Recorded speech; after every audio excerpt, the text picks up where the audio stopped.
안녕하십니까. 이번 주는 54칙이네. 운문선사가 어떤 수행생에게 참문하러 왔는 수행생에게 그대는 어디서 왔는가 하는 질문이 이제 이 54칙의 벽암록의 제목입니다. 우리 교재 339페이지에 간단한 문답만 잠깐 보고 수시 본문하겠습니다. 벽암록 54칙은 문문 화상이 어떤 수행생에게 다음같이 서문답을 하는 이야기다. 어떤 수행생이 운문선사를 참문하러 온 거죠. 그때 운문선사가 그 수행생에게 어디서 왔는가, 이게 한문으로는 건리심처인데 어디를 떠나왔는가 이런 뜻입니다. 그 한글을 지내고 결제 이제 90일 동안 참선 수행해서 산중에 유명한 선지식 밑에서 참선 수행하다가 7월 보름 되면 해제가 되거든요. 해제가 되면은 행각 수행성들이 제방의 여러 선지식을 또 참문하려 행각 수행을 떠나게 되거든요. 그때 이제 행각 수행성이 운문선사를 찾아오는 거죠. 운문선사는 어디에 살았느냐 하면은 소주라고 하는 지역, 광주. 지금 보면은 홍콩 옆에 그게 중국의 옛날에 바다의 실크로드의 항구 도시라고 할 수 있어요. 소주하고 옛날에 소주고 지금 광주 소주 그랬죠. 천주칸대가 있어요. 천주칸대는 거기도 이제 항구 도시인데 두 개의 중국의 큰 항구 도시에 따라서 언어가 다르죠. 차라고 하는 용어가 T라고도 발음하고 차라도 발음하고 이게 지역 사투리에 따라서 중국의 한자 언어가 세계에 유통이 되면서 이제 언어가 바뀐 겁니다. 이게 소주라고 하는 데는 누가 살았느냐 하면은 육조 해능이 살던데요. 육조 해능이 살던 지역이 소주죠. 근데 이제 운문선사도 이게 소주에 살아요. 나중에 처음에는 운문선사가 설봉의 문화에서라든가 아니면은 목주 도맹선사라고, 목주 도맹선사는 누구냐 하면은 황벽 문화의 제자인데 황벽선사의 유명한 제자예요. 임재선사와 같이 동문인데 임재선사가 참선 수행하러 왔을 때 임재선사 보고 그대로의 선지식 황벽선사를 참문하지 않느냐 이렇게 말한 사람이 있죠. 가서 무슨 말을 질문해야 될지 도저히 알지 못하기 때문에 황벽선사를 질문하지 못했습니다 하니까 불법의 정적 대의가 무엇인가 질문해봐라. 이렇게 권유한 사람이 누구냐. 이게 진존숙이라고 하는 존칭을 붙인 도명선사예요. 이게 임재선사를 황벽선사에 인연을 맺어서 깨달음의 인연을 맺어준 진정한 사형이라고 할 수 있죠. 이분이 아주 성기가 아주 뭐랄까 활달하게 이렇게 성기를 펼쳐서 제자를 지도하는 그런 능력을 갖고 있어요. 그래서 운문문헌선사가 처음에 설봉의전선사를 만나기 전에 목주 도맹선사를 찾아가서 참선 수행을 해서 둘이 대화를 하다가 운문선사가 방문을 났을 때 목주 도맹선사가 방문을 콱 닫으면서 발이 문턱에 끼었어요. 그러니까 얼마나 아파요. 그죠? 그때 아플 때 깨달음을 얻었다 하는 인연이 있어요. 그래서 목주 도맹선사 문화에서 원래 안목이 열려서 깨달음을 체득한 인연이 있어요. 그래서 목주 선사가 나중에 설봉의전 선사를 추천합니다. 그때는 설봉의전 선사를 찾아가서 참선 수행을 해라. 그렇게 해서 이제 설봉이 다시 운문선사가 다시 설봉의전 선사를 찾아가서 설봉 문화에서 설봉의 제자가 돼요. 그게 설봉의 문화에 뛰어난 제자들이 너무나 많은데 그 가운데 운문선사를 아주 주목을 하죠. 그래서 운문선사는 이렇게 두 서성의 문화에서 인연에 대해서 깨달음을 체득하는 그 인연이 이제 전등록이라든가 자료에 전합니다.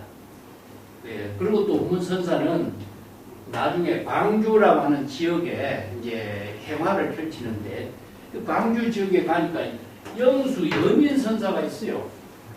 영수 여민선사 문화에 가서 그 문화에서 수자로 근무했어요.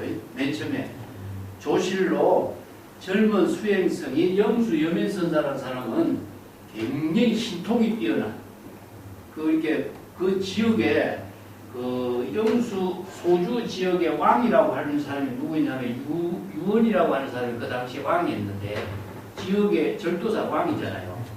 그 이제 이 사람이 군사를 일으켜가지고 영수 선사가 너무나 미래를 잘 판단하고 예측이 뛰어나고 성기가 뛰어나가지고 영수 지성선사라고 치면 지성선사라고 해요. 예. 지성선사라고 하는 별명이 붙었는데 영수 여민선사를 스승으로 모셔가지고 군사 작전을 펼칠 때마다 항상 자문을 받았어요. 그래서 이제 큰 그 지역의 새로운 통치 영역을 펼치기 위해서 유언이라고 하는 사람이 군사를 일으켜가지고 내가 이번에 군사를 일으켜서 성공을 할 것인가 말 것인가 이것을 이제 시험하러 올 것을 영수선사는 알고 있었어요. 그래서 알고서 먼저 자기가 앉아서 입적을 해버려. 그래서 유언이라는 장군이 그 왕이 와갖고 선사 어디 계시오? 그러니까 선사 조금 전에 입적하셨습니다. 어떻게 병들지도 않고 아프지도 않는 사람이 갑자기 입적할 수 있느냐? 이게 입적하시면서 뭐 봉투를 하나 남겨주고 왔습니다. 그 봉투를 열어보니까 인천 안목은 선언의 수자다. 요 말만 딱 써놓고 입적을 한 거예요. 그래서 인천 안목으로 부족한 선언의 수자는 누구냐? 문헌선사예요. 그래서 이제 영수선사가 다음 이 선언의 선지식으로서 역할을 할 사람을 운문선사를 추천하고 자기를 입적한 거예요.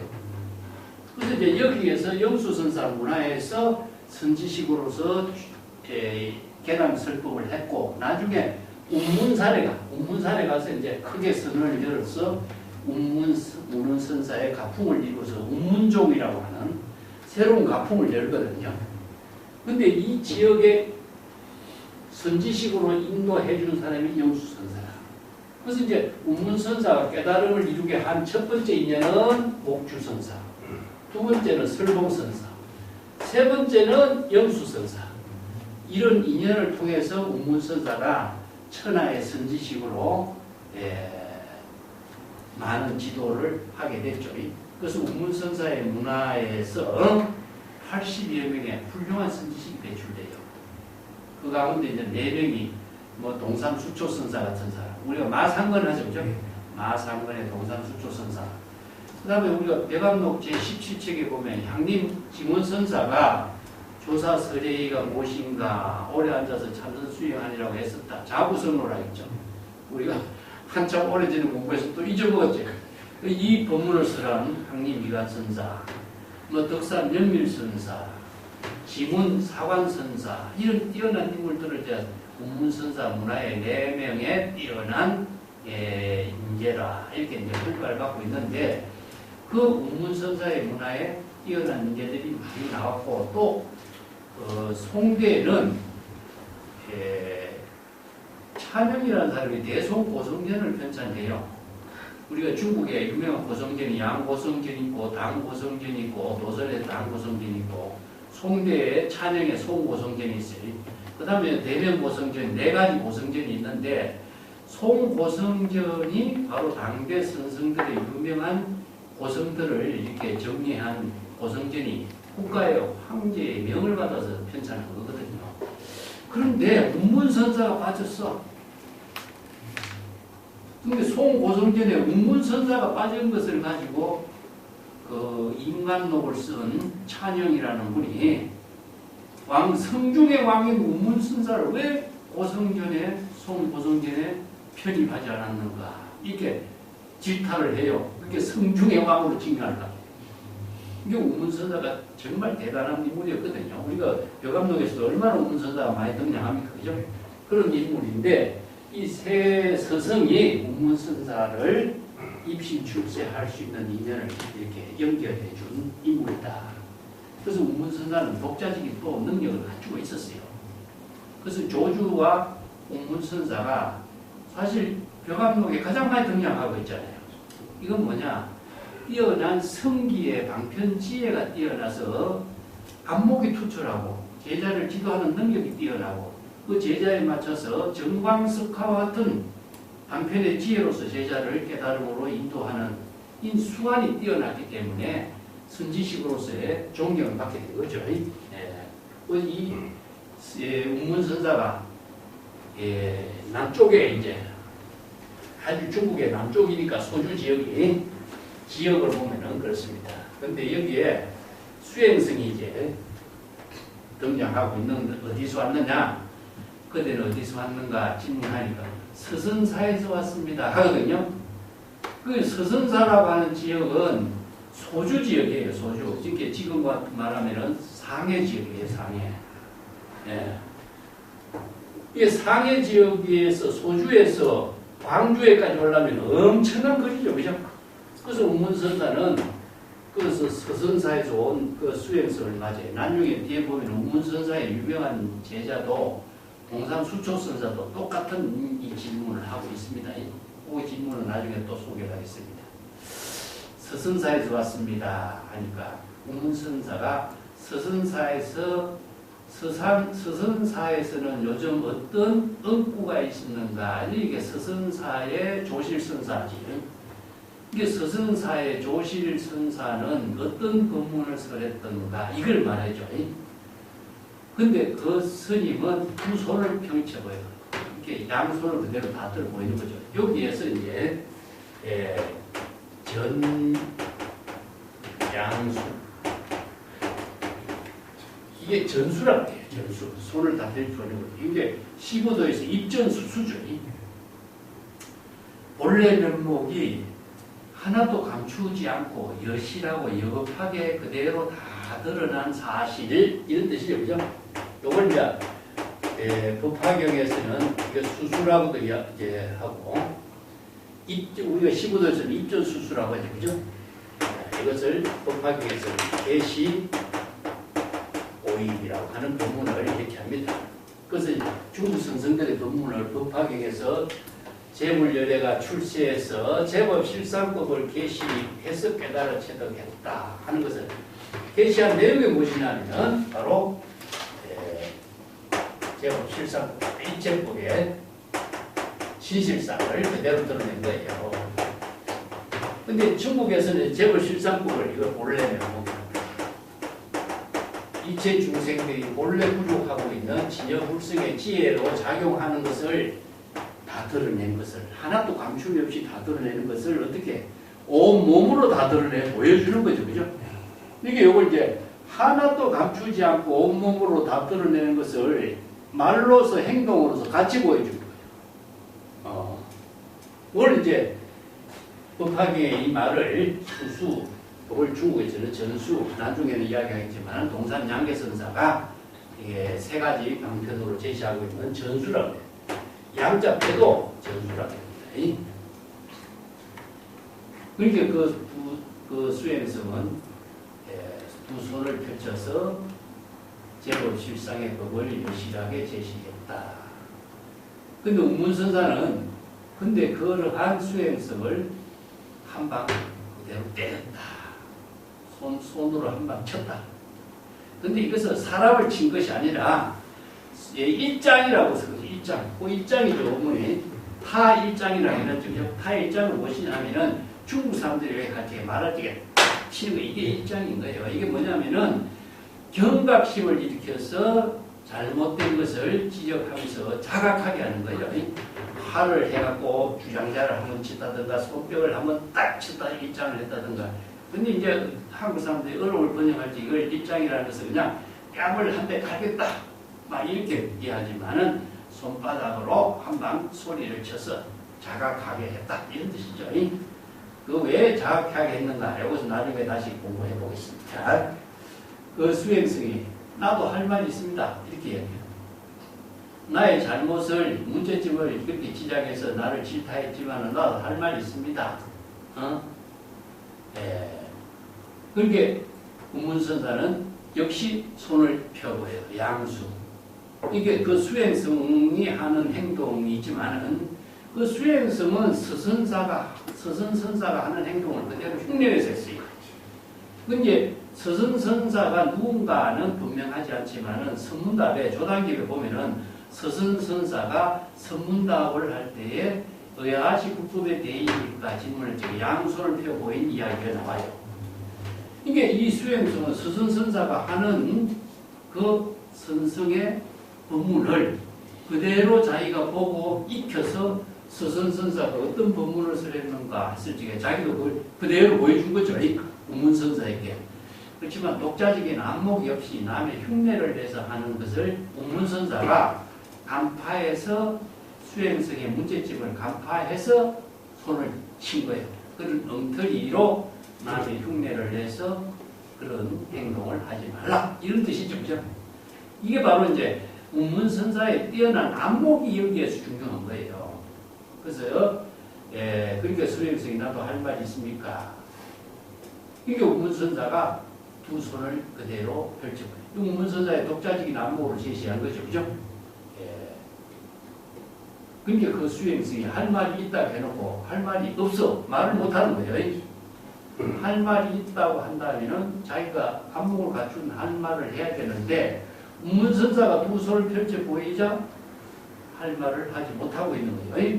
그러니까 운문선사가 다시 곧장 때렸다, 쳤다. 이게 뭐 주장자로 또 이게 친 거예요. 주장자로 친 것은 사람을 친 것이 아니라 빵 치어서 자각하게 하고 엉터리 그 삿된 망상을 떨쳐버려라. 진정한 수행자로서의 안목을 갖추는 수행자가 되도록 하라. 이런 의미로 경각하게 하는 법문이죠.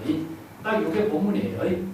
이게 법문인데 여기에서 그대가 어디서 떠나왔는가 이 문제가 이제 하나의 큰 과제가 되고 또 손을 펴 보이는데 서선사의 흉내를 내는 수행성의 문제점을 간파해보는 운문선사의 안목이 있고 운문선사가 서선선사가 제시하고 있는 손을 펴 보이는 전수의 모든 묘용, 사진도 화진금의 묘용의 작용을 직접 제시하고 있는 법문이죠. 이 법문의 내용을 통찰력 있게 관찰하고 제시할 수 있는 그 법문이 이 한 책에 있어요.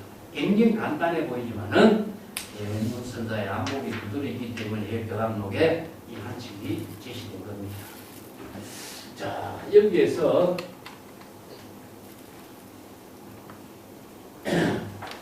어디서 왔는가 이 문제는 항상 우리의 근본을 준 문제를 갖고 있잖아요. 그죠?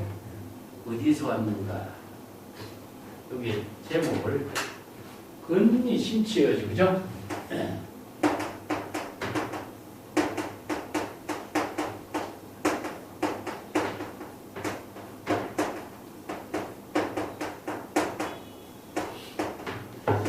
자, 최근 이제 해제를 하고 결제 수행을 마치고 어디에서 떠나왔는가 질문은 이런 의미가 두고 있지만은 여기에서는 신처라고 하는 것을 장소로 본다면 어떻게 됩니까?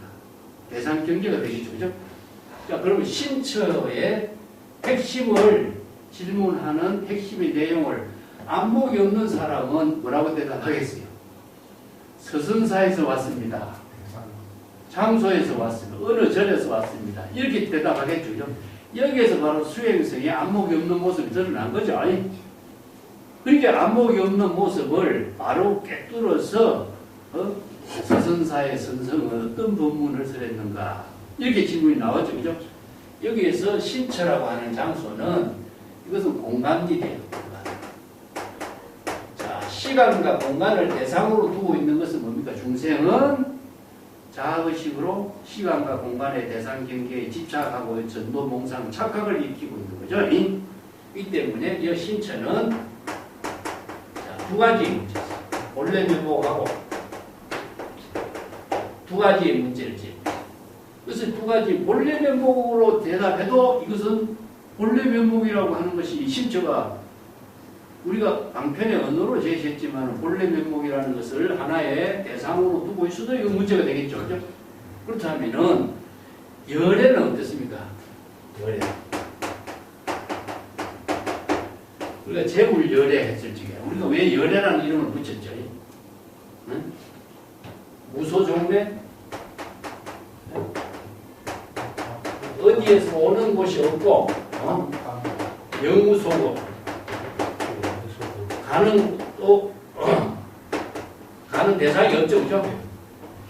가고 오고 하는 대상이 있으면은 이거는 뭡니까? 중생이 되겠죠. 그러니까 가고 오는 대상이 없기 때문에 열애죠. 열애는 그러면 어떤 상황을 말할까? 응? 자, 여여하게 오고 여여하게 간다 이런 말 하지, 그죠? 그래서 여여란 말을 여여란 말을 써요. 여여라든가 다른 이것을 여시라고도 쓰고 다른 말로 한다면 여법이라고도 쓰고 또 다른 말로 한다면 여실이라고도 써. 여자를 이렇게 갖다 붙여. 이렇지만은 이 내용을 우리가 다시 본다면 열애라고 써. 자, 시간과 공간을 초월한 장소, 시간과 공간을 초월해서 어디에서 오고 어디에서 가는 대상이 없어진 거죠. 그렇다면 궁극적으로 뭐예요, 이게? 자, 여기다 진여를 봅시다. 진여 본심은 법계와 하나된 경지다. 자주 찾죠, 그죠? 자, 여기와 진여 본심은 법계와 하나된 경지를 바로 열애라고 한다. 법계는 어떻게 되죠? 시간 공간을 초월해서 시간 공간과 일체가 된 거지, 분리가 된 거죠, 그죠? 자, 만법과 하나된 경지, 만물과 하나가 된 경지, 이런 표현들이 전부 다 같은 말이죠, 그죠? 그리고 궁극적으로 열애라는 뭡니까? 응? 진여 본심은 지금 여기 자기 본문사들 그렇죠. 이게 지금 여기 자기 본문사에 일을 하는 그 경지가 바로 열애고 재불열애고 진여신의 지혜인 것이고 바로 법계와 하나 된 경지고 이게 재불열애가 출세해서 1대4 인연으로 출세했다 하는 말이 뭐죠? 지금 여기에서 자기 본문사의 일로 설법하는 일이 재불열애가 출세합니다. 이게 언어가 전부 다 이 방편 법문이 열애라고 하는 이 하나의 언어 속에 재불열애의 지혜가 이루어진 경지를 다 다양하게 설법을 해놨잖아요. 그죠? 자, 이 경지의 법문을 중국 선생들은 이렇게 법문해요. 어디에서 떠나왔는가? 자, 안목을 갖춘 사람은 이 열애의 지혜를 부족한 사람은 대상 경계나 시간과 공간을 다 초월해서 지금 여기 자기 본분사의 일을 하는 경지에서 독자적인 본분사의 일로서 방편의 지혜로 제시할 수 있어야 되잖아. 그러니까 이런 안목이 없으니까 장소만 가지고 대답한다든가 이렇게 대답하겠죠. 그러면 뭡니까? 바로 수행자의 본분이 아니라 이건 중생의 삶을 살고 있는 모습이잖아요. 그래서 이게 바로 어디서 떠나왔는가 이 한마디 질문이 수행자의 안목과 능력을 점검하는 질문이에요. 근데 이게 통찰력이 있는 선생이 수행성의 안목과 능력을 점검하면서 그 수행성에게 맞는 부분을 어떻게 제시해주고 어떻게 이 수행자를 지도해야 될 것인가를 간파할 수 있는 힘을 찾게 되죠. 그죠? 그래서 이 하나의 질문 속에 이 수행자의 모든 역량이 다 드러나요. 그래서 이 질문이 여기에 있습니다. 초점이 이 질문은 조금 이따 다시 본칙에서 공부하고, 자, 여기에 운문선사의 안목을 어느 국권선사가 수시 본문으로 어떻게 쓰겠는가, 먼저 이거 한번 보고 가겠습니다.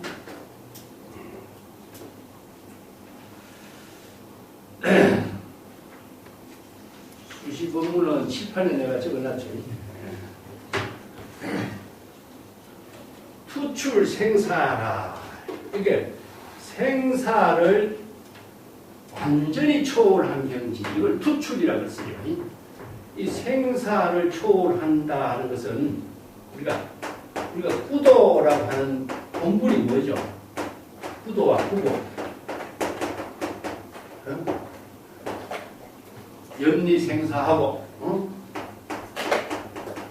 대승기실에 나오죠, 그죠? 생사, 번뇌, 망념을 초월하고, 흥구정제, 낙구정제,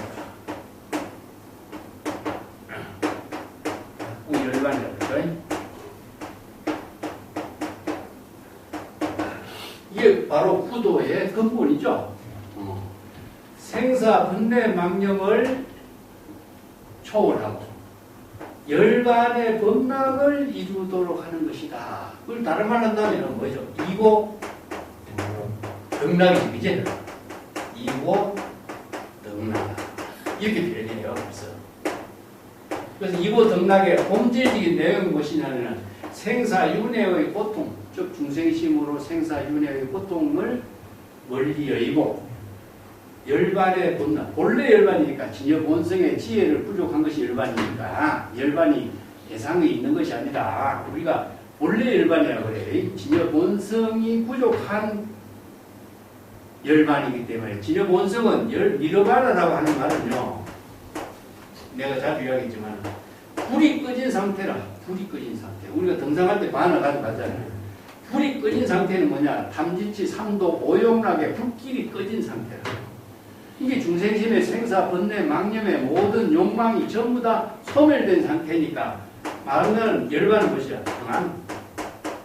열반 적정, 평안 그 상태를 말해. 그래서 본래 평안 적정의 자성 청정심의 경지에서 일체의 생사 해탈을 보면서 열반의 범락을 이루는 경지를 바로 등락이라고 그래. 이 낙이라고 해서 뭐 즐거움이나 어떤 대상으로 느끼는 낙이 있는 것이 아니라 평안 그 자체가 낙인 거예요. 우리가 불안이 소멸한 경지 그 자체가 낙인 거라. 네. 이게 낙이 어떤 또 다른 대상이 있는 낙이 있어서는 안 돼. 우리가 낙을 대상으로 얻는 것이 있는 것처럼 착각하면 안 된다. 그건 내가 잘 썼지만 우리가 무소유, 무소부, 무소득이기 때문에 얻은 것이 있으면 그것이 병이 돼. 열반의 낙을 얻은 것이 있다면 그건 열반의 낙이 아니라 또 다른 대상 경계에 빠진 것이밖에 안 돼. 그게 내가 성경에도 요 구절, 똑같은 구절이 있다고 그랬잖아. 마태복음에. 그 내가 지금 보상을 기도하면서 기도의 보상을 충분히 받아놓고 또 누구에게 보상을 받으려고 하느냐? 기도하는 그 자체가 이미 보상을 받은 거거든. 기도하는 그 자체가 이미 보상을 얻은 상태가 되거든. 우리가 생사해탈한 경지가 열반의 낙을 이룬 경지인데 또 낙을 구하려고 하느냐? 똑같은 거죠. 이게 무소부, 무소유, 무소득이라는 것은 얻을 것이 있어서는 안 되는 거예요. 이 무소득 얻을 것이 없기 때문에. 그래서 보통 우리가 뭐 해탈 열반의 낙을 구한다, 얻는다 했을 때 그 얻는 것이 있으면 안 돼. 그래서 이 중국의 선생들은 이 구도와 분락을 뭐라고 했냐면은 생사해탈을 발심 수행해서 일체 번뇌 망념의 모든 원력을 전부 다 재물의 본원력을 이루는 것이다. 그래서 천하의 선지식을 참론하는데 구도 행각을 하면 어떻게 돼요? 생사해탈을 하는 발조 참여이죠, 그죠? 발조 참여. 그래서 선지식을 참론하는 것을 중국 사람들은 구도 구법을 발조 참여 이렇게 표현해. 그게 뭐냐? 여기에서 처음이냐 생사망념입니다. 생사망념을 발심해서 해쳐 없애고 불법의 현지를 스스로 깨달아 참문합니다. 대상을 참문하는 거 아니에요. 또 발진경불이라고 그러죠. 중생의 육권 육진의 번뇌 망념을 전부 다 소멸시키고 재불의 지혜를 깨달아 체득하는 경지. 스스로 본래 부족한 재불의 지혜를 깨달아 체득하는 경지예요. 뭐 발초 천풍이라고도 쓰고, 그게 원래 화엄경에서 하진출경건의 보요의 중생이라는 말을 써요.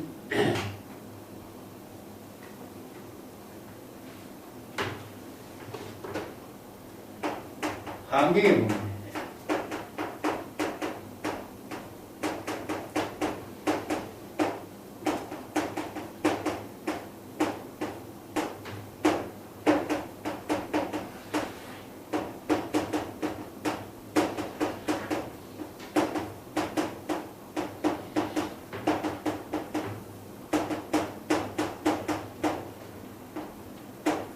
이 경벌이라는 것은 책이 아니고 정법입니다. 정법. 육건 육진의 번뇌 망념을 타파하고 정법 진여 본심의 지혜를 깨달아 체득하는 것. 이게 뭡니까? 바로 상구보리고 상구보리가 되고 널리 일체 중생이 해탈 이익을 이루도록 하는 것 하화중생이에요. 이게 바로 이제 화엄경에서 설하고 있는 구법이에요. 그때 우리가 상구보리 하화중생하죠. 그죠? 자기 스스로의 본래 면목을 깨달아 체득하고 번뇌 망념을 타파하고. 자, 이것을 화엄경에서 뭐냐? 하진출 경건을 뭐라고 했죠? 초발심시 변성정각이라고 해요. 초발심시 변성정각. 보여의 중생은 뭡니까? 바로 일체 중생에게 보현행원행을 시행하는 거예요. 십불보현 대행경이에요. 이 때문에 이 법문들이 전부 다 불교에서 구도와 구법의 내용은 중생심의 번뇌 망념을 타파하고 진여 본성을 깨달은 채에서 바로 지금 여기 자기 본분사의 지혜 자비의 공덕행을 이루는 일, 이게 구법이에요. 그래서 이제 생사해탈하는 것 자체가 구법이다. 생사해탈하는 구법의 정체. 이게 선에서 생사대사가 얼마나 중요하냐, 생사대사를 해결하고 있어. 육조단경에서 자, 그들이 생사대사를 해결하지 못한다면 구법의 의미가 무엇이냐. 그래서 생사대사를 마친 사람이 바로 일대사 일을 마친 사람이다. 생사대사 무상신속, 광음가석 시부대 이런 말 쓰잖아요. 시간은 빨리 지나가고 사람을 기다리지 않는다. 이게 발심 수행에서 생사대사를 해결하는 구도자의 본분을 정지해야 된다. 이런 법문들이 많죠. 그죠? 그래서 이제 어떤 수행자는 그러잖아. 내가 만약에 성당에 들어가서 이 불도를 이루지 못한다. 불도를 깨달아 체득하는 일을 이루지 못한다면 다시는 이 문에 출입을 하지 않겠다. 이런 각오로 써붙이는 글도 있어요. 자, 이 문에 들어가려면 어떻게 돼? 이 차문에 막존지혜라고 했잖아. 이 문에 들어가면은 사령 구별을 일으키지 말이야. 이 문에 들어가려면 불도를 이루는 문이 돼야 되잖아. 그러면 이 문을 다시 들어가지 않게 해서는 불도를 체득하지 않고서는 다시 이 문에 들어가지 않는 거죠. 불도를 체득하는 것은 어떤 문이죠? 그러면 자, 하진출 경건하고 보효의 중생이 되는 경지는 어떤 경지죠? 발조 참여하고, 발진 경불하고, 초발심. 자, 불교에서는 이제 견성성불이라는 말로 하죠. 그죠? 견성성불을 하는 일이 바로 생사해탈하고 있는 말인데, 견성성불의 내용은 궁극적으로 뭘까? 초발심 증거. 그거는 구도, 실천 구도 행위고, 또 초발심 정각을 이루는 입장에서, 견성성불하는 입장에서는 어떤 경지를 이룰 때에 견성성구를 할까? 자, 임재는 뭡니까? 대사요피라고 할 쓰지. 대사요필은 어떤 경지를 대사요피라고 했죠, 임재는? 정법 안목이죠. 정법의 안목을 부족하는 일, 진정한 견해를 이루는 일, 체득해서 안목을 갖추는 일이죠. 우리가 구도, 구업의 사실상의 내용은 무엇이냐 하면은 정법의 안목을 부족하는 일이에요. 생사를 해탈했다 하는 내용은 뭐겠어요? 생사 해탈한 경지는 어떤 경지여야 되겠느냐? 정법의 안목을 부족한 거잖아. 그죠? 그러니까 우리가 생사 해탈을 한번 구도 행위를 한다. 구도의 근본의 내용은 뭐냐? 바로 안목을 부족한 일이에요. 안목을 부족했을 때 생사 해탈을 할 수 있는 능력을 갖추는 거예요.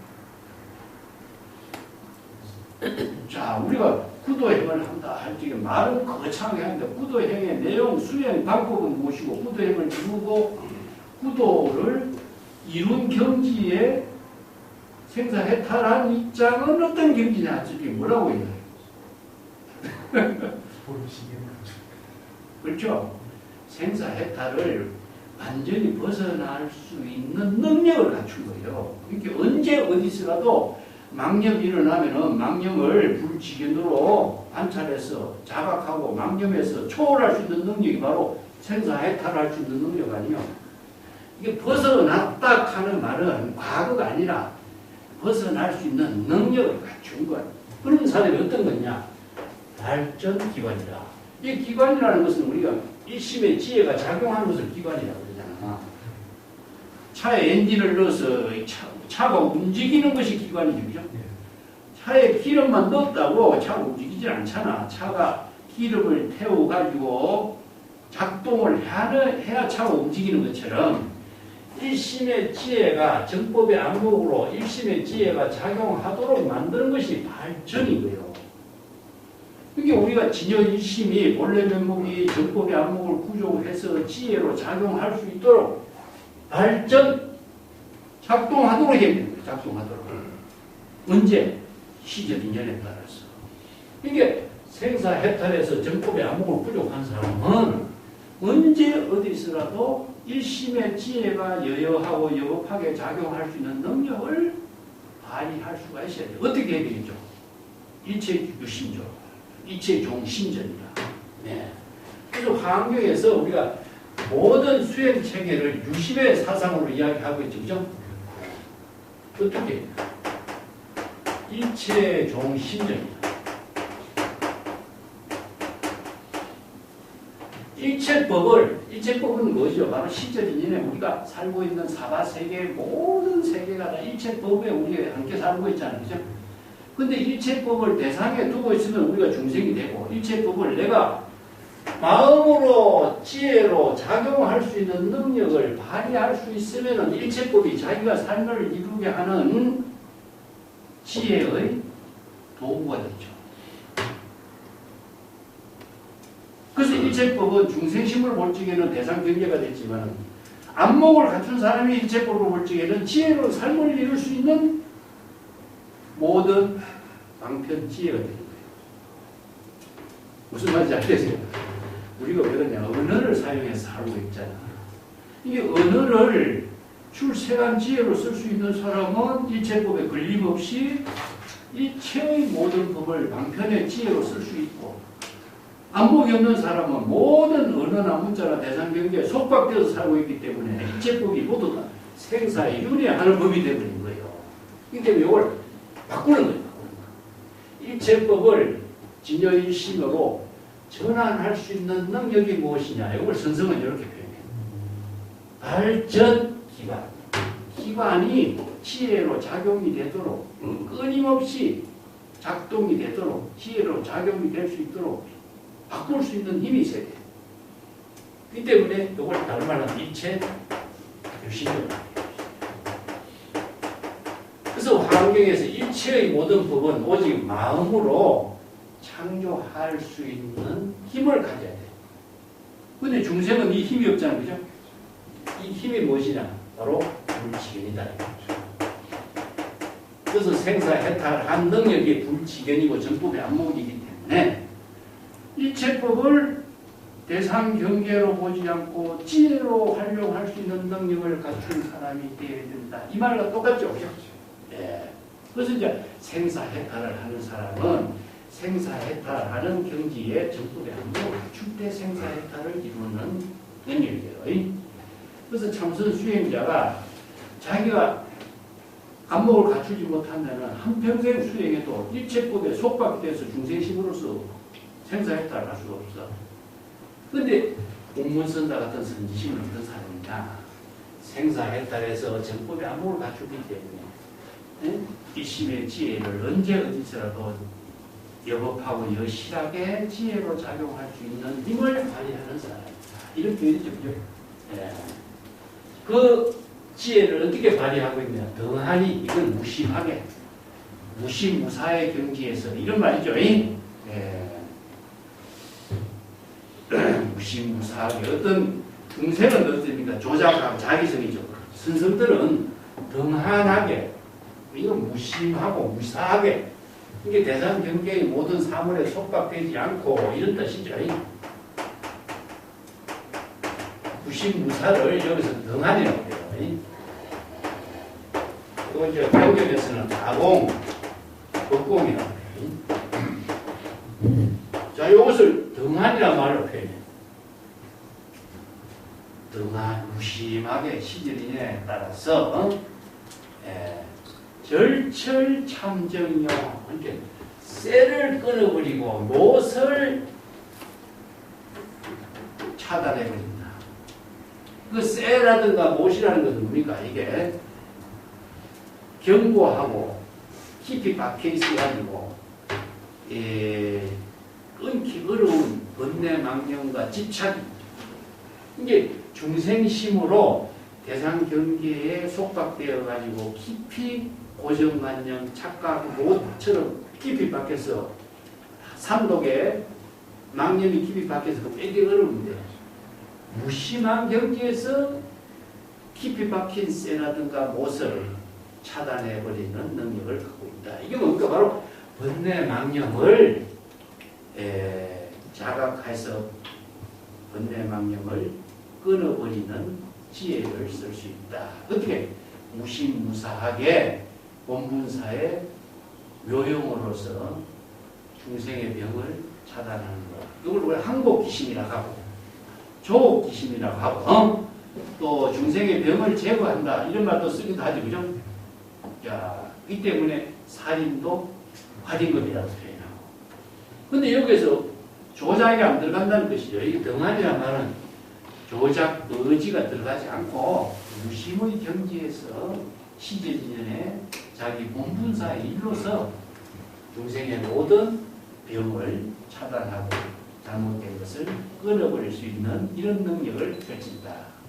이 하긴의 이제 신병이라든가 성병을 차단해주는 전도망상, 고정관념, 착각, 집착 이런 병 중생의 모든 업장을 끊는 능력을 성기의 지혜로서 펼치는 사람이다. 이런 안목이 있어야 된다. 이런 뜻이죠.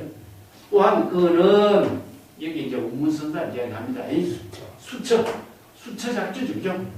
곳에 따라서 시절 인연에 따라서 언제 어디서라도 정법의 안목을 부족을 하여서 방편의 지혜로 제시하고 있는 그 성기의 작용은 하늘을 덮고 땅을 덮는다.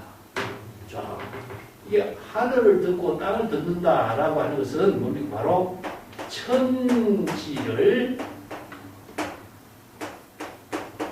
일심의 지혜로. 자, 이게 우리가 천지라고 하는 말을 우리가 법계라든가 우주라든가 이런 말 쓰죠. 그죠?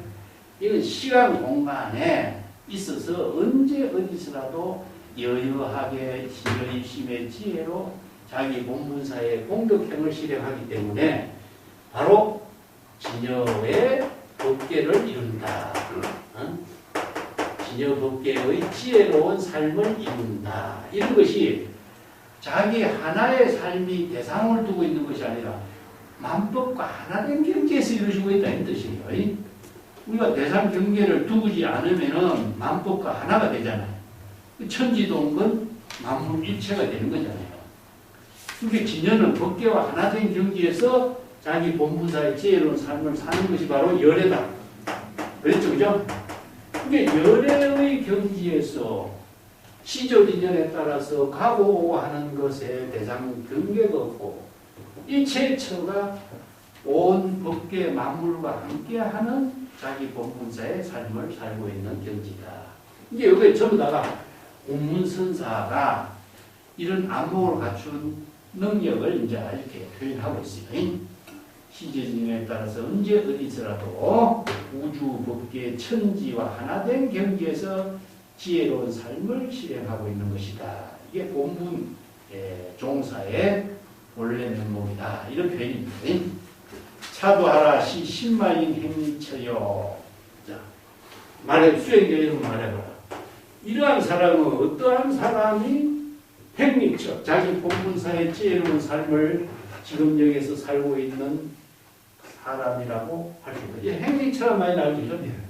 신마처는 여기서 운문선사를 이야기하는 것이고, 행위라고 하는 말은요, 지금 여기에서 시절이내 자기 본문사의 지혜로운 삶을 사는 것을 행위라고 해요.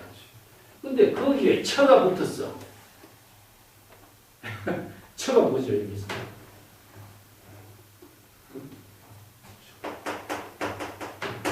행위라고 하는 말은 행주자와 의묵동정이다. 이걸 뭐냐면은 지금 여기 자기 본분사의 일을 실행하는 것인데 이 지금 여기 자기 본분사의 일을 실행할 수 있는 근거가 무엇이냐? 어떤 근거로서 이런 본분사의 삶을 사는 사람이 될 수가 있겠는가? 이렇게 얘기죠. 이건 뭐냐면 도리예요, 도리. 천은 장소가 아니라 그러한 어떠한 도리로서 이러한 삶을 자유스럽게 살 수가 있게 된 것인가. 그러면 여기서 도리라는 것이 뭡니까? 바로 이런 행위를 할 수 있는 도리는 여법하게 행위를 할 수 있는 근거잖아. 행위가 여법하게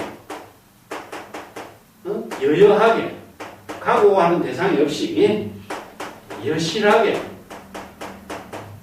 본분사의 지혜로 살 수 있는 것이 뭡니까? 바로 불지경이죠. 불지경이 부족되지 않은 사람은 이런 행위를 할 수가 없어. 이게 유명한 위산영우 선사가 앙산 해석 선사에게 하는 말이잖아. 응? 그대의 안목을 나는 기중하게 됩니다. 지, 기자, 안정이라.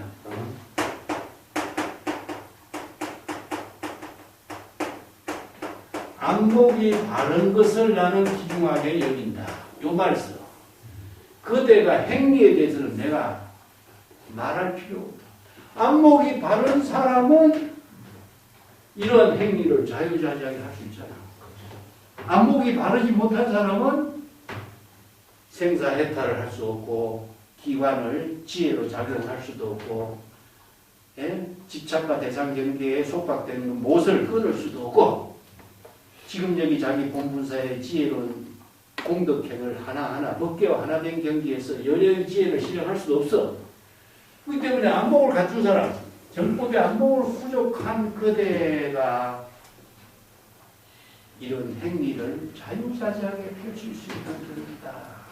그래서 운문선사도요, 운문선사는 정법의 안목을 부족해서 이러한 행위를 자유자재로 펼칠 사람이다.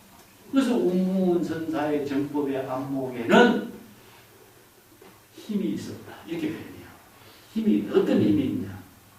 안목을 갖추니까 자유자재로 펼칠 수 있는 힘을 갖추고 있어요. 이렇게 표현해요. 그래서 운문선사의 뛰어난 안목을 이제 오로 국권선사가 수시에서 이야기합니다. 그래서 임제도 내가 자주 이야기하지만은 진정한 견해를 부족한 힘이 원만하고 밝은 지혜를 가지고 있다면 일대사이를 다 맞춘 사람이라고 할 수 있다. 그러잖아요. 똑같은 입장이죠. 그죠? 이게 여기에 정법의 안목이 바른 것, 진정견해, 정법안장, 굴지견 전부 다 같은 말이에요. 그래서 이런 안목을 갖추신 사람이 바로 생사해탈한 경지의 사람이다. 이 말을 이제 수시본문에서 제시를 이렇게 했습니다. 자, 본칙을 한번 볼까요? 그 우문선사에게 어떤 수행성이 이제 찾아와서 질문을 했죠. 찾아와서 인사를 하니까 우문선사가 흔히 실처요. 그대는 요즘 해제를 하고 어디서 떠나왔는가 하니까 저는 서선사에서 결제를 하고 서선사에서 떠나왔습니다. 이 소주 서선사에서 떠나서 광주, 이게 엄청난 먼 거리죠. 이때는 되면은 한 달 정도 걸어야 안 될까? 중국 옛날에 걸어 다니는 사람들은 그렇게 이제 중국 선생들의 선문답에는요, 어디에서 떠나왔는가, 건디 신치요, 이런 질문이 굉장히 많아요. 선문답에서.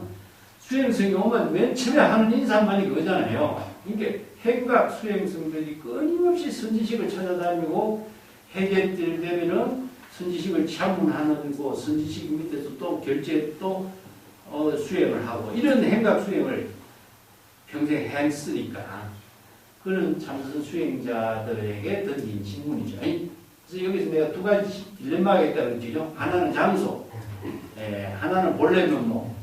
근데 어느 한쪽이라고 해도 안 된다 그랬죠. 내가 협산의 경계에 질문했을 적에 협산이라는 장소로 해도 안 되고 협산이라는 사람의 문제를 해도 안 되고 이 두 가지를 모두 초월하는 경지, 즉 불이법문의 묘용을 알지 못하면 안목이 없으면은 이 질문에 딜레마에서 벗어날 수 없는 거죠.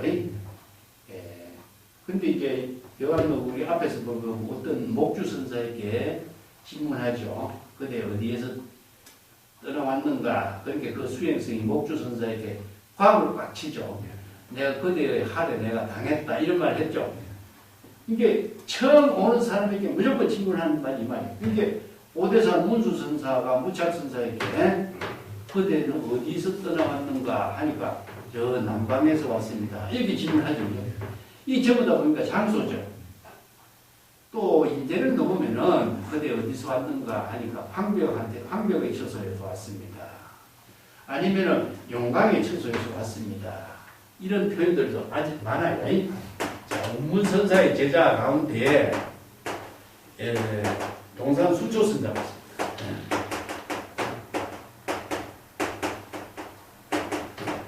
동산수초선사가 처음에 운문선사를 참문하는 유명한 이야기가 있어요. 이건 문문관에서 공부했죠. 동산수초선사는 마상건이라고 하는 법문을 한 사람이에요. 원래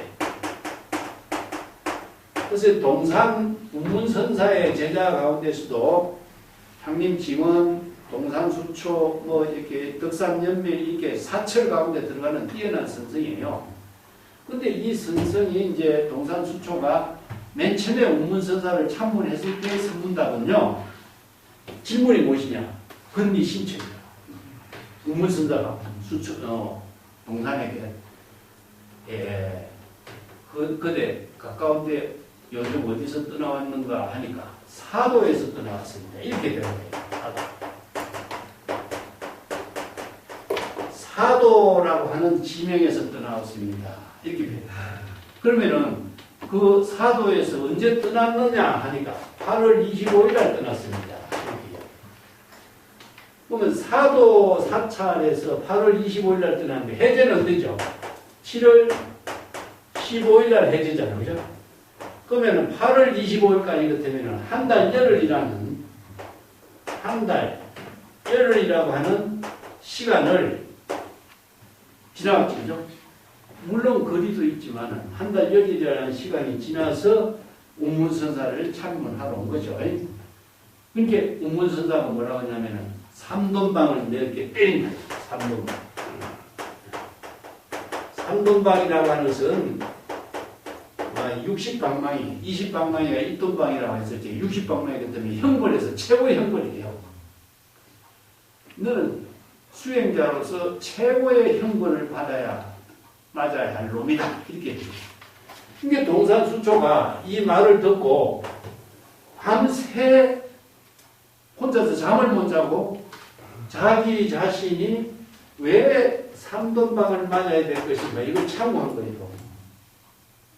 그래서 그 이튿날 새벽에 일어나서 종을 치자마자 선지식 이제 우문선사를 찾아가서 내가 왜 삼돈방을 맞아야 됩니까? 질문한 거야. 그러니까 우문선사가 그대가 이 박통화 강서호남 여기 이제 강서인데 강서호남을 그렇게 돌아다니고 지금의 여기에 도달했으니까 너는 그렇게 맞아야 될 겁니다. 이런 말이죠. 그때 이제 동산수초가 이 말에 깨달아. 그래서 이제 우문의 제자가 되는데 이 말은 무엇이냐 하면은 한 달 열흘 동안 수행자가 돌아다니면서 유산 행각을 한 거죠.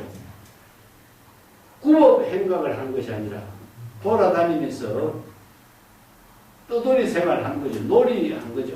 이산 저산 돌아다니면서. 이게 구법자는 해제되면은 선지식을 바로 참문해서 여기저기에서 선지식을 참문하는 것이 구법 행각의 본분인데 구법 행각의 본분을 하지 않고 돌아다니면서 세월을 보낸 것에 대해서 삼돈방을 맞아야 된다고 벌을 내린 거예요. 이게 뭐냐? 생사사대 무상심소 시부대인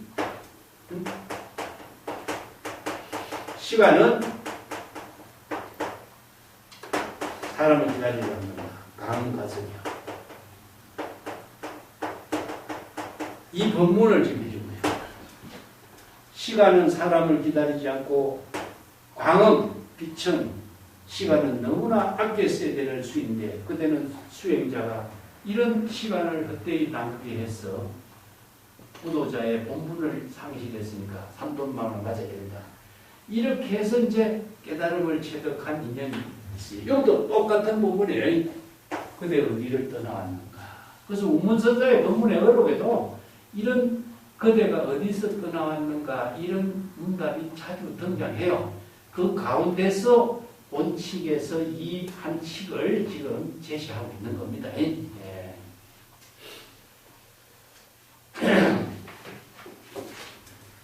그러니까 우문선사는 그 수행성은 서선사에서 떠나왔습니다. 이렇게 대답하죠. 서선사에서 있다고 하다. 서선사는 그 남전 보원선사의 법을 이은 사람이 서선사의 선언을 개원해서 조실로 있었던 그런 기록은 있어요. 그런데 우문선사의 제자들도 나중에 서선사의 조실로 이렇게 근무한 그런 기록들이 남아있는데 이 당시에 서선사 주지가 궁극적으로 누구인지는 정확하게는 알 수가 없습니다만 서선사가 유명한 선언이었던 것은 사실이다. 그러니까 서선사의 선언 선생 밑에서 참선 수행하고 왔습니다. 이런 말이죠.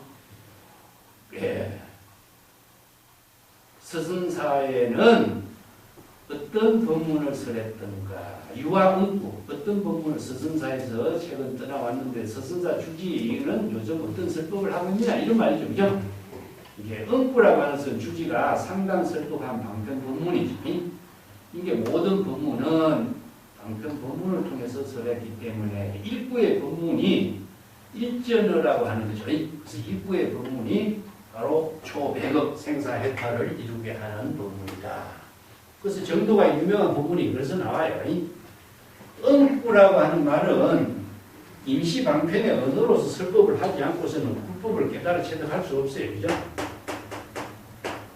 그래서 이제 일구여연 초배급이었어요.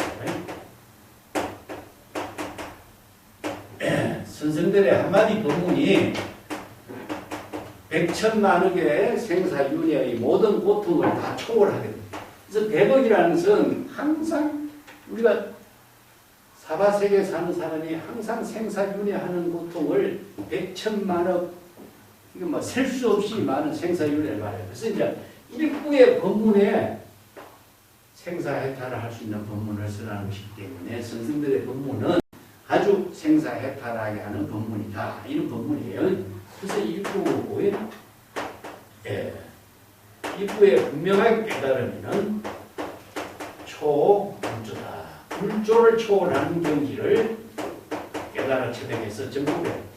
불조를 초월하는 경지가 어떤 경지죠? 이초 지금 열애지 이런 말 쓰죠? 어? 이초 지금 열애지. 이런 말은 어떤 경지에서 이루어질까요? 어? 일구요연 초배극이라든가 일구분명의 불조를 촌다. 이초 지금 열애지라든가 전부 다 응구의 법문을 통해서 깨달아 체득한 것이 뭐죠? 바로 불지견이죠. 네. 그래서 이제 경전에 쓰라고 있는 불지혜라든가 이런 말이 전부 똑같은 말이에요. 불지혜, 불지혜라는 게 따로 있나요? 불지혜는 같이 온 것은 불지혜지. 재불열애와 똑같은 정법의 안목과 지혜를, 방편의 지혜를 쓸 수 있는 능력을 불지혜라고 해요. 이게 불지견이 부족되고 정법의 안목이 부족된 사람은 생사해탈을 다 초월하고 또 이체의 백천만억의 번뇌망념을 모두 백천만억이 뭐냐? 생사입니다. 생사의 번뇌망념을 다 초월하는 것을 이렇게 표현하죠. 서선사에서는 유아응구로 서선사 스님은 요새 어떤 법문을 쓰라고 했는가 이런 질문을 하니까 그 수행성은 서선선사의 문화에서 법문을 듣고 깨달아 체득한 그대의 안목은 무엇이냐, 그대의 안목을 일구의 법문으로 제시해봐라 이런 뜻이죠. 그죠? 그렇게 그 수행성은 손을 이렇게 쭉 펴 보이는 거죠. 손을 펴 보이는 것이 서선선사의 문화에서 수행해서 깨달아 체득한 경지는 바로 이 경지입니다. 이게 손을 펴 보인 거예요. 이게 이제 전수 그랬죠. 아까 얘기했지만은 오늘 주제가 사실은 전수예요. 정법의 안목으로 부족한 전수냐, 아니면은 선성의 그 방편 법문을 흉내낸 전수냐, 이게 차이인데, 여기 운문세 조당지 보면은 서선안선사가 불법은 궁극적으로 어떤 것이냐 이런 질문을 하니까 그 서선사의 주지가 손을 펴 보이는 이런 문답이 있어요. 이 때문에 이 서선사의 조실이 그 당시에 누군지는 정확하게 모르지만은 서선사의 조실은 전수 법문으로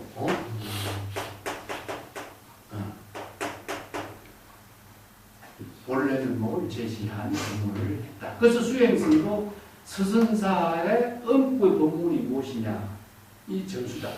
우리가 부지화성이 그 손가락 하나를 내서 세운 법문을 했죠, 그죠? 손가락 하나도 뭡니까? 바로 일지. 일지지만은 그것이 바로 전수입니다.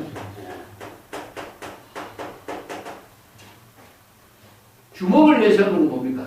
주먹을 내서 보이는 것도 바로 전수나 마찬가지로. 이건 뭐냐? 불성의 전체작용이에요. 불성이 전체로 작용하는 여실하고 여법하게 제시해 주는 거예요. 여실계시. 이게 이제 법학에서는 제법 실상의 법을 여실히 계시해서 재불열애가 출세해서 방편법문으로 계시한 것인데, 중국 선성들은 이게 자신의 온 몸을 행동으로 보여주는 이런 방법을 쓴 것이 많아요. 중국인들이 구상성이라는 겁니다. 구상성. 내가 잘 이야기했죠. 중국인들이 지금 특징이 무엇이냐면은 지금 여기 구체적인 자기의 몸과 행동으로 그대로 다 드러내 보이는 것을 말해요. 도시적인 사고가 많아요. 중국인들은. 인도인들은 논리적인 사고지만 중국인들은 행동으로 직접 보여주는 이런 것이 구체적으로 많아요. 그러니까 온 몸을 그대로 행동으로 보여주고 있는 것이 뭐냐, 바로 정법을 내가 계시한 거죠.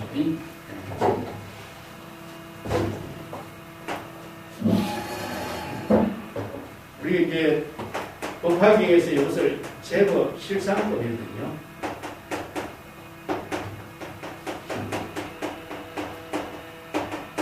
제법 실상법을 독하기 위해서는 계시오이란 제법 실상법이란 뭐겠어요? 이체법이 일체의 모든 존재자, 일체의 모든 존재가 각자 진여 실상, 진여 본성의 진실한 실상으로서 작용하고 있다는 뜻입니다. 이건 중국 사람들은 이제 실상법을 뒤에서는 뭐냐, 열애, 비밀이지.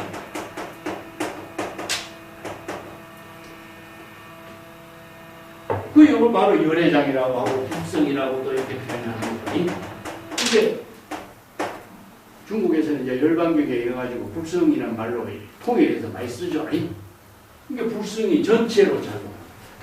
불성이 전체로 작용하는 것이 뭡니까? 바로 전신,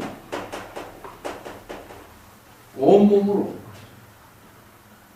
이 만물이 모두 다 각자 자기 본성의 묘용의 작용에 의해서 외부의 힘에 의존하지 않고 자체적인 묘용의 힘에 의해서 진실한 실상의 작용이 이루어지고 있는 모습이 똑같지 않을까.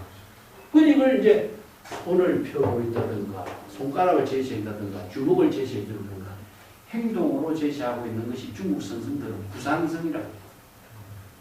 이게 언어보다도 더 현실성이 있고 직접 바로 볼 수 있고 깨달아 체득할 수 있죠. 그 유명한 이제 시부도에서 이걸 입전수술 하죠. 입전수술.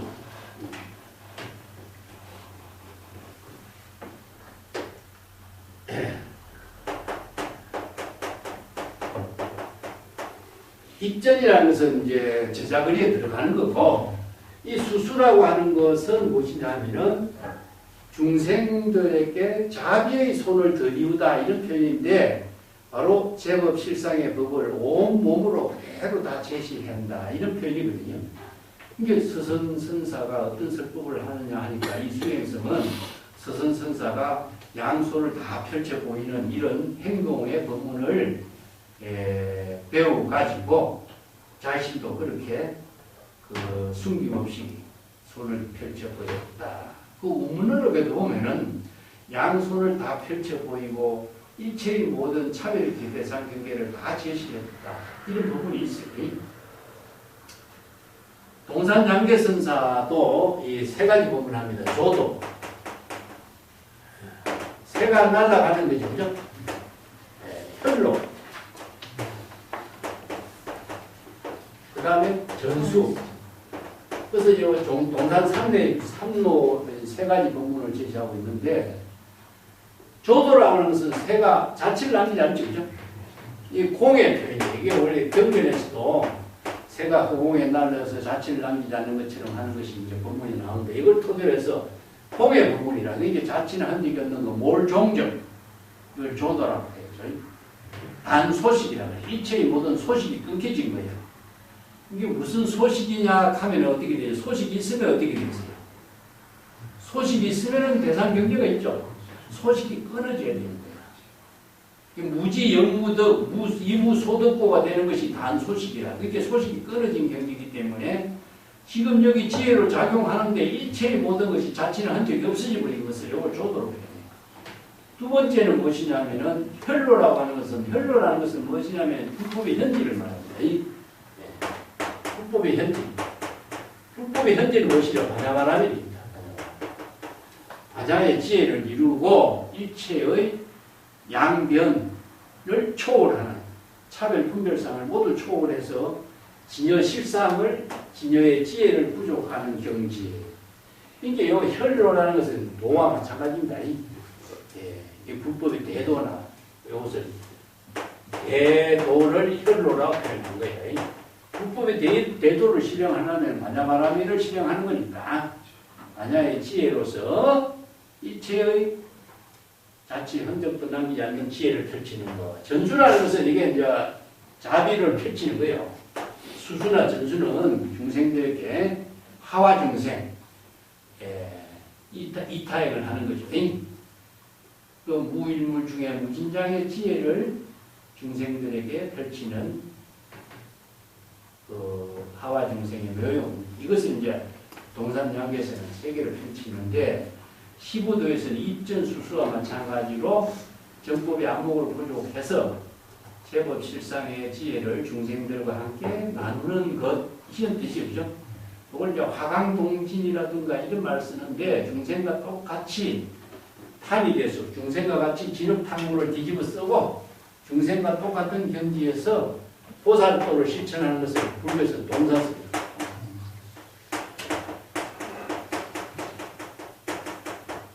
탄이 돼서 진흙탕을 뒤집어 쓰는 거예요.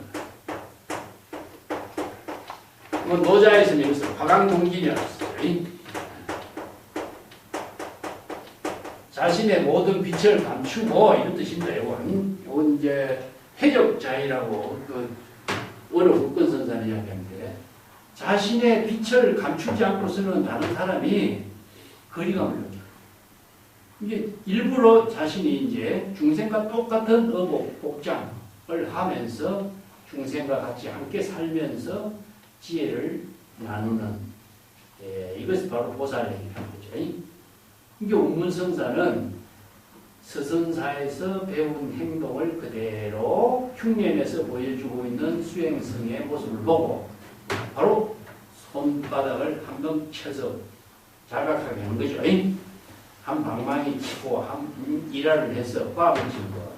이거 임재선사 같으면 화를 했을 것이고, 덕산선사 같은 방망이를 쳤을 것이고, 여기서는 이제 운문선사는 손을 한바탕 쳐서 이 수행성을 자각하게, 정광석화와 같이 이 수행성을 자각하게 했다, 이런 표현으로 일장이라 말씀입니다. 그 원어 국건선사는 잘 쳤다, 이런 수행성은 맞아야 된다 이런 말이죠. 통쾌한 편의를 만나기 어렵다. 이게 통쾌 편의라는 것은 이런 운문선사와 같이 바른 지혜를 적설적으로 제시해서 바른 지도를 할 수 있는 이런 성기의 작용을 펼치는 사람 만나기라는 지극히 어려운 것이다, 이런 표현입니다. 이게 뭐냐 하면은, 캐편은 우리가 택배를, 캐편이라고 그러죠. 우리가 택배를 빨리 배달해 주잖아요. 빨리 배달해 주는 게 뭐예요? 오토바이 같이 배달해 주는 게 퀵서비스다. 이게 이제 캐편이라고 그래, 중국에서는. 빠르게, 빨리, 편리하게 직접 바로 전달해 주는 것을 캐편이라고 해요. 이게 바로 정법의 안목을 바르게 제시해서 깨달음을 체득할 수 있는 법문을 서해주는 것을 캐편이라고 해요. 참 이런 표현들 재미나게 했죠. 캐편남봉이요, 이런 말씀.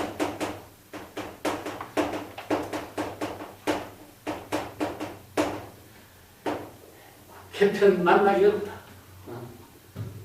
이게 훌륭한 선지식을 만들었다면, 훌륭한 선지식은 정광석하고 같이 조금도 머뭇거리지 않고 적석에서 바른 설법을 해주잖아. 이걸 바로 캐편이라고 하는 거예요.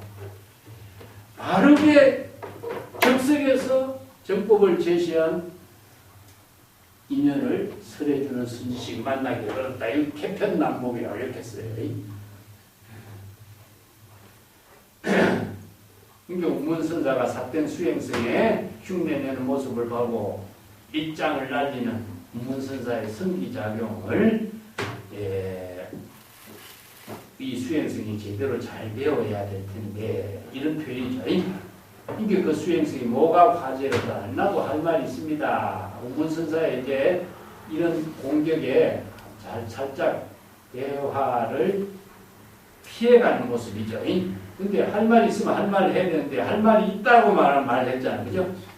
그래서 바로 운문선사의 이러한 그 성기에 자기 자신이 궁여지책으로 피해갈 한마디 한 말이 뭐가 나도 할 말이 있습니다, 이런 표현이죠. 그러니까 운문선사가 그 수행생에게 자기가 직접 이제 손을 펴 보이는 거예요. 이게 전수. 자, 여기 수행성은 흉내낸 것이고, 운문선사는 뭐죠?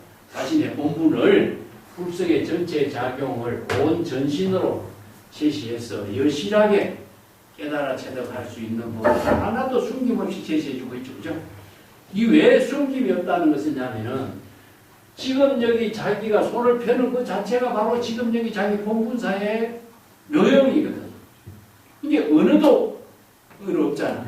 이게 언서를 초월해서 불성이 지혜로 작용하는 것을 그대로 제시한 것이기 때문에 여실지경이 되죠. 그래서 이런 법을 하나도 숨김없이 손을 펼쳐 보였다. 이게 불법의 전체의 작용을 여실하게 제시한 것이다. 운문선사가 수행성은 안목이 없잖아. 안목이 없는 것을 흉내낸 것에 대해서 자신이 불성의 전체 작용, 본래 면목의 지혜가 작용하는 경지를 여실하게 깨달아 체득하도록 제시했다. 이런 말이죠. 이걸 이제 오늘 국건선사는 뭐라고 표현하냐면은 남의 창을, 적진의 창을 뺏어서 오히려 공격했다. 이렇게 표현해요. 그 수행성이 흉내를 내는데 창을 제대로 쓰지도 못하면서도 창을 갖고 있잖아요. 근데 그 창을 자기가 뺏어서 바르게 쓰는 법을 제시한 거나 마찬가지다. 그 수행성이 나도 할 말이 있다라고 해놓고도 할 말을 하지 못했지, 그죠? 이 안목이 없는 모습이 바로 드러난 거예요. 앞에는 흉내내는 모습이 드러났지만 뒤에는 안목이 없는 모습이 바로 드러난 거죠. 이게 우문선사의 성기의 작용에 그 대응할 수 있는 안목이 없는 모습이 선성이 아무 말도 하지 못한 모습이다. 이게 우문선사의 양손을 펼쳐 보인 그 본래 면목의 제시에 안목이 없는 선성은 한마디 하지 못했던 것을 이렇게 표현해요. 그렇게 우문선사가 곧바로 주장자로 쳤다. 그래서 주장자도 수행자를 쳤다는 주장자를 선상을 팡 쳤다든가 이런 표현이죠. 사람을 친 게 아닙니다. 이걸 뭐 전부 다 여기서 손으로 쳤다, 주장자로 쳤다 이렇게 사람을 친 것처럼 오해할 수 있는데 그게 아니라 경각하게 하는 거죠. 자각하게 하는 것. 이렇게 소리를 내어서 언어를 초월해서 행동으로 직접 자각하게 하는 법문. 이게 수행성 용두사매와 같이 남의 흉내로 큰 소리 쳤지만은 나중에는 자기가 할 말을 하지 못했으니까 앞에서는 큰 소리 치는데 뒤에서는 뭡니까? 할 말을 하지 못했죠. 이 용두사매가 된 거죠. 이런 것은 이 사가 두 미가 여여하게 작용하는 능력을 갖추지 못하면서 이렇게 표현해요. 그러니까 그냥 놓아서는 안 된다. 이 수행성은 우문선사가 한 방 더 쳐야 된다. 왜냐? 지금 끊지 않으면 이 수행성은 영원히 그 중생심에 남의 흉내를 내는 중생심, 엉터리 수행성으로서 사는 모습에서 벗어날 수 없다. 완전히 잘못돼서 중생심으로 작용하는 그 엉터리 수행성의 묘용을, 수행성의 흉내를 완전히 차단시켜야 된다. 그래야 진정한 수행성으로 태어날 것이다. 이런 표현이에요. 그래서 이제 그래야 될 것은 지금 당장 끊지 않으면 반드시 더 큰 환란을 초래할 것이다. 이렇게 표현해요. 이게 선생이 수행자를 지도하는 모습이 진정한 수행자가 되도록 하기 위해서 이런 지도를 하는 거예요. 그러니까 적당히 지도해 놓으면 뭡니까? 바로 진정한 수행자가 될 수 없는 거죠. 이게 평생 아류의 선성으로 한평생 세월을 보내게 된다 이 말이죠. 이게 우리가 보통 보면은 수행성들을 여러 가지 비유해서 설명하자면 아양성이란 말을 해요. 아양성. 아양성은 뭐죠? 염소성이다. 염소성. 설법을 하지 못하는 사람이에요. 하면서 한마디 말 설법도 하지 못하고 평생 남의 흉내만 내고 신음 같은 소리만 하고 평생 보내는 사람. 또 전부 다 국을성. 평생 국을만 하다. 독자적인 응공의 역할을 하지 못해.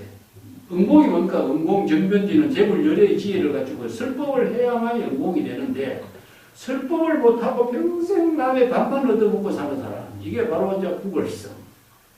이 때문에 진정한 수행자가 되는 것을 정법의 안목을 갖추고 설법을 할 수 있는 능력을 갖추는 수행자가 되도록 지도하는 것이 바로 선지식의 역할이다.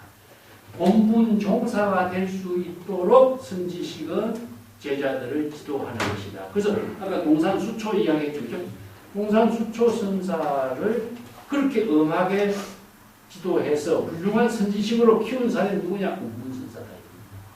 그런 선지식의 안목을 갖추지 못하면은 훌륭한 능력을 갖춘 사람도 진정한 선지식으로 환골탈태할 수가 없다.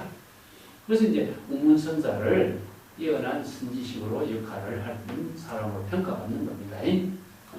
자, 교재 쪽으로 넘어가 봅시다. 교재 340페이지 한번 볼게요. 그 벼감록 10척과 35척의 목주와 앙산이 어디서 왔는가? 이게 어디서 왔는가 한마디는 탄감염초와 같다.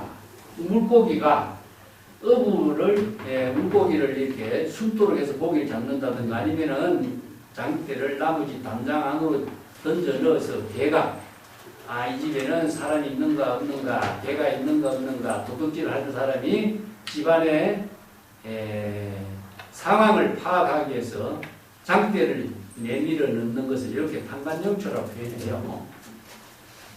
입구의 한마디 법문으로 어디서 왔는가 수행성의 안목을 점검하는 것이다. 이게 지리적인 장소 위치를 묻는 말이 아니고 또 이 지리적인 장소 위치를 통해서 단순한 인사말로서 받아들이지 않고 정법의 안목을 부족한 사람이라면 장소나 시간, 공간을 초월해서 본래의 면목의 지혜로 작용하는 안목을 갖춘 질문을 제대로 할 수 있는가 이걸 점검하는 거죠. 그죠? 근데 서선사에서 왔습니다 하니까 서선사에서 안거를 보내고 그 소주에 있는 사찰인데 서선사하고 광주하고는 엄청 먼 거리입니다. 그런데 남정 보원선사가 서선사에서 해마를 펼친 곳이기도 하고 또 서선사에서 그 당시에 서선사의 주지가 누구인지 이름은 알 수가 없습니다만 서선사에서 어떤 법문을 하시던가 하니까 이 수행성은 손을 펼쳐 보였다. 그 서선사 주지가 이런 법문을 통해서 제시한 것을 이 수행성도 그대로 배워가지고 서선사 주지는 이런 법문을 잘합니다. 한데 서선사 주지가 하는 행동을 보여주라는 뜻이 아니라 그대가 서선사 주지의 법문을 깨달아 체득하는 그대의 안목을 제시해보라는 뜻이거든요. 근데 그걸 이제 자신이 안목이 없으니까 그대로 행동으로 보여주는 것을 말이죠. 조당기 19권에 그 346쪽에 봅시다. 불법의 궁극직이 이름 무엇입니까? 하는 질문에 양손을 펼쳐 보였다 하는 서선사 주지의 본문이 있습니다. 불법의 근본 대의는 여실하게 계시해서 조금 더 감춤이 없는 경지죠. 그 조주선사 어록에서 보면은 요즘 새로운 스님에게 그대 요즘 어디서 왔는가 하니까 오대산에서 왔습니다. 문수를 칭견했는가? 그 스님은 손을 펴 보였다. 그러한 흉내를 내는 사람은 많은데 문수는 누가 칭견한 것인가? 이런 이제 법문들도 이 선문답 가운데에서 그때 어디서 왔는가 이것이 기본 인사말인가 동시에 선성들은 인사말을 벗어나서 본래 면목의 안목을 갖춘 것을 질문합니다. 아까도 이야기했지만 동산양계선사가 학인을 지도하는 세 가지 방편으로 조도, 별로, 전수 이 세 가지 법문도 유명한 법문이죠.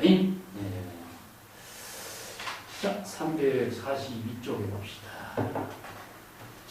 그 전수라고 하는 말은 중생부재의 보살도를 실행하는 하와중생의 입장 때문에 법화경에 계시오입이 하와중생의 근본 법문이잖아요. 화신이란 말이 서가모니 부처님은 화신이라고 그러잖아요. 이 하화중생하는 제불열의 이제 화신부를 서가모니부로 대표하는 거죠. 비로자나 불은 법신, 서가모니 불은 화신. 그래서 이제 상구보리 하와중생 이것은 이제 삼정불로서도 이렇게 표현하고 있습니다만은 이걸 본지 수정이라고 해요. 시중법문은. 그래서 법화경에서는 입전 수수 시부도에서 이렇게 이제 중국 선생들은 시부도에서 이야기하고 있는데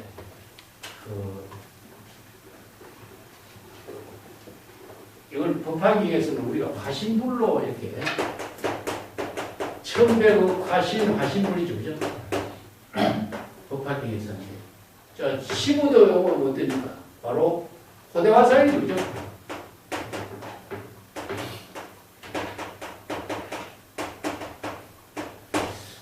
이걸 한번 우리가 생각해 보면요. 예, 인도에서 경전에서는 전부 다 부처가 설법자고 부처가 중생을 교화하는 주체로서의 부처라는 말을 썼잖아요. 그죠? 그래서 이 부처는 무엇이냐면은 재불열의 지혜를 부족한 것을 부처라고 했는데 부처는 중생심으로 작용하는 것이 아니라 불지견 정법의 안목으로 부족한 입장이다. 근데 이게 이제 인도인들은 논리적인 표현으로 이렇게 법신, 보신, 화신 이렇게 삼신불로 해요. 그래서 삼신이 일체, 법신, 보신, 화신이 삼신의 일체로서 작용되고 있는 것이지 법신 따로, 화신 따로 아니라 이게 화신불의 근본은 무엇이냐? 법신이고 법신의 능력은 도신이고 법신의 능력을 펼친 것이 화신이거든. 그래서 삼신이 일체로 이루어진 것을 화신으로 표현하는 거예요. 근데 여기 이제 중국에서 법화기에서 이 화신불로서 표현했는데 중국에서는 이거 고대화상행이다. 이게 뭡니까? 바로 사람이라고 하는 구상성이 나타났잖아요. 여기서 이거는 법을 전하고 법을 펼치는 부처의 입장이라고 한다면 이거는 부처적인 사람이 중생을 교화하는 역할을 직접 행동으로 저작거리에서 드러내서 다 보여주고 있는 거죠. 이게 바로 중국인들이 갖고 있는 구상성이라는 겁니다. 구상성. 그래서 인도 불교가 중국에 와서 현실적인 생활 그 가운데서 생활의 지혜로 펼치는 종교로 바뀌어요. 이 논리 체계의 법의 법문이 생활 중심의 종교, 자각의 종교, 생활의 종교로서 완전히 바뀌지는 거죠. 이게 바로 이제 중국 선성들이 이루어낸 하나의 중국 불교의 현주소다 이렇게 보는 거죠. 그래서 입전수수하고 이게 본지수적이라든가 이런 말로 표현하는데 구체적으로 중생과 함께 하면서 보살도를 실천하는 것. 우리가 뭐 경전에서는 그 보현보살, 운수보살 이런 보살로 표현했지만 중국에서는요 구체적인 사람과 함께하면서 평상심의 도의 세계를 그대로 실행하는 모습을 온몸으로 제시해주고 있는 겁니다. 자, 342쪽에 보면은 우문선사의 행동이 그 수행성이 나도 할 말이 있다라고 말할 때, 난 어디까지 할 말이 다 끝나지 않는데 그렇게 저를 치면 어떡합니까? 그러니까 우문선사가 두 손을 펼쳐서 그 수행성이 여러 가지 남의 흉내 내는 것을 다 차단하고 진정한 전수법문이란 이런 것이다 라고 직접 행동으로 보여준 거죠. 앞에서 수행성이 흉내내는 잘못된 것을 전부 다 불식시킨 것이 뭐냐? 바로 한 방 친 거예요. 그렇게 절로 다니면서 선지식의 흉내를 내면서 다니는 수행성의 그런 잘못된 습관은 떨쳐버리라. 그러면서 우문선사가 그것을 다 끊어버리고 그 수행성이 스승사의 법문을 배워서 익힌 것, 진정한 전수 손을 펴 보이는 이 법문의 본질을 우문선사가 직접 보여주고 있는 겁니다. 그런데 그 수행성은 우문선사의 자비심과 행화를 안목을 파악하지 못했어요. 그리고 우문선사는 그 수행성을 곧장 또 주장자로 치면서 정신 차리게 했는데 이런 선지식의 법문을 진정 여시 여법하게 받아들일 수 있는 능력을 갖추지 못했으니까 바로 수행자로서 자기의 한계가 드러난 거죠. 그래서 전등록에 보면은 대장군은 하늘을 치고 오르는 뜻이 있으니 열애가 행한 일도 하지 않는다. 유명한 법문이잖아요. 그죠? 이게 재불열애의 법문까지도 초월할 수 있는 응구를 초월해야지 자기의 독자적인 안목이 전개가 되는데 한마디 말에 속박되면 자신이 그 언어에 속박된 인생이 된다. 이 때문에 종교를 펼칠 수 있는 사람은 안목을 갖춘 독자적인 성기의 지혜를 갖추고 진태를 자유스럽게 할 수 있는 능력을 갖춰야 됩니다. 그런 안목을 갖추지 못하면 수행자가 생사해탈할 수 있는 능력을 발휘할 수가 없다. 그럼 자 계속을 보겠습니다. 호두, 호미, 일시수요. 호랑이 머리와 꼬리를 일시에 전부 다 거두었다. 붙잡았다. 그래서 이 호두, 호미에 가는 것은 호랑이 머리를 타고 있다 하면은 꼬리가 치죠. 그죠? 이게 호두, 호미라는 것은 바로 본말, 구경, 평등의 경지를 이루어야 돼요. 그러니까 우리가 이 수행성은 머리만 갖고 있지 꼬리가 없는 거야. 호랑이 흉내만 내는데 호랑이를 온몸을 자기 걸로 만들지 못하고 있는 것을 이렇게 표현해. 그러니까 우문선사는 호랑이 머리도 타고 꼬리도 장악하고 호랑이의 모든 용맹을 전부 다 자기 것으로 만들어서 장악해서 마음대로 쓸 수 있다. 이런 능력이죠. 이게 수행성의 문제점에 머리만 갖고 잘난 체하고 훌륭한 그 선지식의 흉내만 내서 머리만은 띄어냈지만은 진정한 그대가 할 말이 있다 하면서도 한마디 하라 했는데 할 말 하지 못했잖아. 이게 꼬리가 없는 거야. 이게 본 말이 없어. 이게 본 말 평등. 근본과 처음과 시점, 시종 마찬가지죠. 이런 경지를 이루지 못하고 있어요. 그래서 이제 진정한 정법의 안목을 부족하지 못한 경지가 드러났다. 그래서 우문선사는 이 수행성의 문제점을 정법의 안목으로 깨뚫고 잘못된 것을 한 번은 소도를 쳐서 경고를 했고 두 번째는 주장자로 쳐서 경고를 했죠. 그죠? 그런데도 이 사람이 수행성이 진정한 자신의 잘못 문제점을 바꾸고 변화시키는 힘이 없으면 아류의 선성에서 벗어날 수 없는 거예요. 이게 남의 흉내를 내는 사람은 평생 흉내만 내다가 마는 거예요. 이게 이제 훌륭한 선지식이 학인들을 지도하는 여러 가지 이제 국문선사의 지도법을 여기서 제시하고 있습니다. 다음에 풍풍, 이풍, 400주요.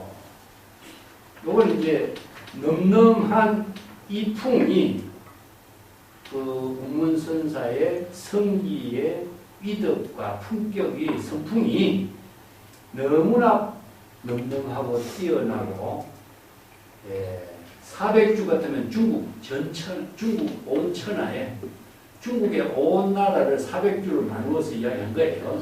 중국 온 나라에 다 두루두루 떨쳤다. 국문선사의 성기의 작용이 뛰어난 것이 정광석화와 같고 안목이 뛰어나고 훌륭한 점이 중국 천하에 널리 알려졌다. 국문선사의 성품과 그 위덕이 뛰어나서 중국 전역에 어디에도 국문선사와 비교를 할 수 있는 사람이 별로 없다. 이런 말이에요. 그게 인간록이 아까 이야기했지만은 그 성종의 왕이다. 이렇게 표현했죠. 그죠? 성녀 가운데 왕으로 칭송받는 운문선사를 왜 송고성전에 운문선사의 정기를 편입하지 못했는가? 이 찬영이 이렇게 비판해요. 그래서 천하를 뒤엎는 기상이 무엇이냐? 수처의 개천개지라고 했죠. 그죠?